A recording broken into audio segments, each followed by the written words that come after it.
मी creative Kanika अँकर आणि महाराष्ट्र उद्योग नेटवर्कच्या उद्योजक सिरीज मध्ये आज आपल्याकडे आले आहेत मिस्टर प्रमोद कोल्हे. तर जाणून घेऊया त्यांच्या व्यवसायाबद्दल आणि बरंच काही.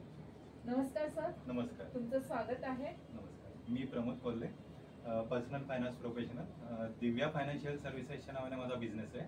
मी या क्षेत्रामध्ये 5 वर्षापासून आहे फायनान्स फील्डमध्ये. मी पूर्वी जॉब करत होतो, पण 5 वर्षापूर्वी डिसाईड केलं की आपलं स्वतःचं काहीतरी करायचं आणि मग नंतर मी बिझनेस करायला लागलो. आणि सर्वात महत्त्वाचं म्हणजे मी लोकांच्या फायनान्शियल वेलबिंगसाठी काम करतो. त्यांचे जे फायनान्शियल गोल आहेत ते अचीव करण्यासाठी मी त्यांना हेल्प करतो. तुमचं नक्की म्हणजे फायनान्शियल गोल सेट करता ते कळलं मला. जसं मला असं विचारायचं होतं, जसं आपण हेल्थ चेकअप करतो तसं आपलं फिनान्स चेकअप होतं का? येस. ऍक्च्युली कसं आहे, जर आपलं आरोग्य चांगलं ठेवायचं असेल तर आपण हेल्थ चेकअप नियमित केलं पाहिजे दरवर्षी. तसंच आपलं जर फायनान्स जर व्यवस्थित ठेवायचं असेल, आपलं फायनान्शियल फॅमिली जी आहे फायनान्शियल सिक्युअर करायची असेल तर फायनान्शियल हेल्थ चेक आपल्याला दरवर्षी करायलाच पाहिजे. ते मी क्लायंटचं दरवर्षी करत असतो. म्हणजे दरवर्षी मी रिव्ह्यू घेत असतो क्लायंटचा. म्हणजे एकदा पोर्टफोलिओ बनवून देतो, त्याच्यानंतर असं नाही की तो क्लायंट स्वतःच बघेल. मी दरवर्षी त्यांना रिव्ह्यू करून देतो की काय याच्यात म्हणजे चेंजेस केले पाहिजेत किंवा काय, आणि मग त्याप्रमाणे त्यांना मी सपोर्ट करतो क्लायंटला. पण तुम्ही असं जे म्हणता की फिनान्शियल चेकअप तुम्ही करता, तर असं काही आहे का की अॅन्युअल इन्कम एवढं असलं, मिनिमम एवढं असेल तरच करता, मॅक्झिमम असेल तेच करता, की कोणत्याही प्लॅनिंगची गरजच असते? समजा ज्याचं 10,000 इन्कम आहे महिन्याचं आणि ज्याचं 1 लाख रुपये महिन्याचं इन्कम आहे, दोघांनाही फायनान्शियल प्लॅनिंगची गरजच आहे. आणि फक्त कसं आहे, त्यांचा प्लॅनिंगमध्ये म्हणजे त्यांचा जो पोर्टफोलिओ आहे त्याच्यामध्ये थोडेफार चेंजेस असतात. आणि मी ते त्यांना त्यांच्या गरजेप्रमाणे, म्हणजे त्यांच्या आता फायनान्शियल नीड कशी आहे, त्यांची कौटुंबिक पार्श्वभूमी कशी आहे, त्यांची रिस्क घेण्याची क्षमता किती आहे, त्याप्रमाणे त्यांना मी सजेस्ट करतो की कशामध्ये इन्व्हेस्ट केले पाहिजे. ते माझं सगळ्यात एक्सपर्टाईज आहे की मी असेट अलोकेशन करून देतो त्यांना. म्हणजे एफडी मध्ये किती ठेवायला पाहिजेत, गोल्डमध्ये किती ठेवायला पाहिजेत, म्युच्युअल फंड, स्टॉक मार्केट, प्रत्येक असेटमध्ये किती त्यांचं अलोकेशन किती पर्सेंटेजमध्ये झालं पाहिजे, मी ते त्यांना सजेस्ट करतो. तुमची युएसपी काय आहे? माझी युएसपी कसं आहे, परिपूर्ण आर्थिक नियोजन, म्हणजे पूर्ण कम्प्लीट फायनान्शियल प्लॅनिंग मी करून देतो. नॉर्मली लोक कसं आहेत की एखादा एजंट येतो, एखादी पॉलिसी करतात, एखादा म्युच्युअल फंडचा डिस्ट्रीब्युटर येतो, तो SIP करून देतो. माझ्याकडे कसं आहे, वन स्टॉप सोल्युशन आहे. All investment under one roof आहे. त्याच्यामुळे क्लायंटला कुठे जाण्याची गरज नाहीये. सगळे इन्व्हेस्टमेंट मी हँडल करत असल्यामुळे त्यांना दुसरीकडे जाण्याची गरज नाही. आणि एका व्यक्तीच्या हातात सगळं असल्यामुळे कसं असतं की मला सगळी क्लायंटची माहिती असते आणि मग त्याचा गोल अचीव करण्यासाठी त्याला पूर्ण हेल्प होते त्याच्यामध्ये. म्हणजे तुम्ही संपूर्णपणे सहकार्य करता त्याचा फिनान्शियल गोल साध्य करण्यासाठी. करेक्ट. मग असे कशा प्रकारे क्लायंट तुमच्याकडे येतात?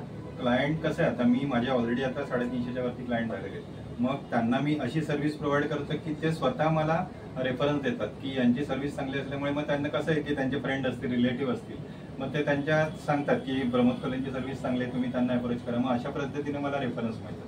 असा कधी अनुभव आहे का की एखाद्याला तुम्ही गोल सेट करून दिलाय किंवा त्याचा फिनान्शियल गोल सांगितलाय, पण ते नाखुश आहेत किंवा त्यांना त्याचा फायदा नाही झाला, असं कधी होतं का? म्हणजे जस्ट एक क्वेश्चन. कसं आहे, मी ऍक्च्युली जेव्हा फायनान्शियल प्लॅन तेव्हा ज्यांचा सेट करून देतो, ते क्लायंटचे जे मी माझं क्वेश्चन आहे ते पहिले 10-12 क्वेश्चन्स मी क्लायंटकडून फिल करून घेतो.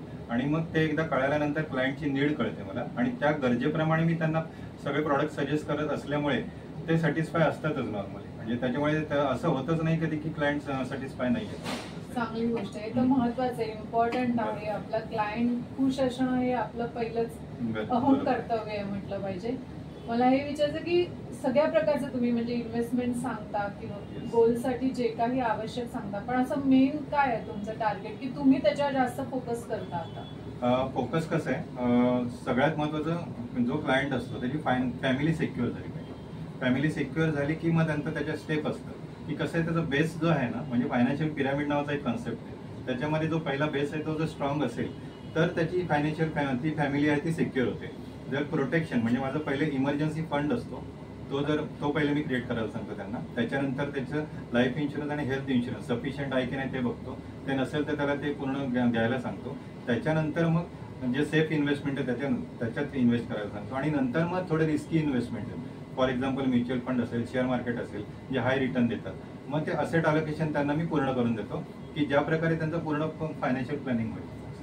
तुम्ही आता शेअर मार्केटचा उल्लेख केला, मग त्यासाठी तुम्ही काय क्लायंटला सांगता? शेअर मार्केटचं कसं आहे की प्रत्येक क्लायंट त्याच्यासाठी सुटेबल असतो असं नाहीये की काही क्लायंटला 0 रिस्क घ्यायची असते, मग त्याला मी शेअर मार्केट नाही सांगतो. ज्या क्लायंटला रिस्क प्रोफाईल आहे की त्याची रिस्क घेण्याची क्षमता आहे, मग त्यांनाच मी असं सांगतो की तुम्ही शेअर मार्केटमध्ये एवढं टाकलं पाहिजे की ज्यांना आता शेअर मार्केटची पण भीती वाटते, मग त्यांना मी सोपं करून सांगतो की शेअर मार्केटची जर भीती वाटत असेल तर तुम्ही म्युच्युअल फंडमध्ये टाकू शकता. म्युच्युअल फंडमध्ये त्यांचे कसं एक्सपर्ट मॅनेजर असतात, ते आपल्या वतीने इन्व्हेस्ट करतात मार्केटमध्ये. त्याच्यामुळे आणि कसं आहे, लॉंग टर्म मी जर शेअर मार्केट किंवा म्युच्युअल फंड असेल तर त्यांना शक्यतो लॉंग टर्मच सांगतो. 5 ते 7 वर्षाच्या नंतरचे जे गोल्स असतील ते अचीव्ह करण्यासाठी मी त्यांना ते सांगतो.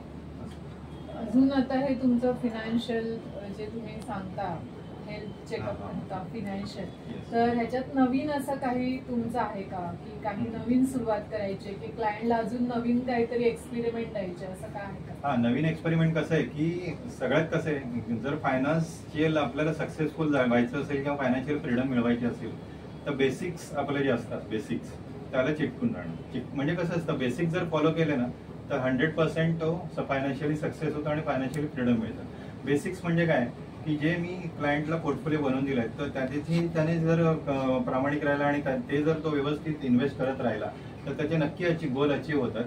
तर याच्यामध्ये कसं आहे, एक्सपेरिमेंट नॉर्मली कसं आहे की एक्सपेरिमेंट करत उलट मी सांगत नाही एक्सपेरिमेंट नवीन करायला.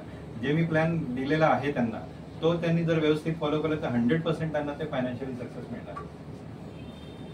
अजून काही तुम्हाला म्हणजे क्लायंटचा पाठपुरावा करावा लागतो किंवा क्लायंट जे तुम्ही साचेबद्ध देता ते सगळं फॉलो करतो? कसं म्हणजे मी दर 6 महिन्याने किंवा 1 वर्षानंतर क्लायंटला मी प्रत्यक्ष त्यांच्या घरी जाऊन भेटतो आणि त्यांचं जे इन्व्हेस्टमेंट मी त्यांना सांगितलेलं आहे ते व्यवस्थित चालू आहे किंवा नाही, किंवा त्याच्यात काही चेंजेस करायचे आहेत की नाही.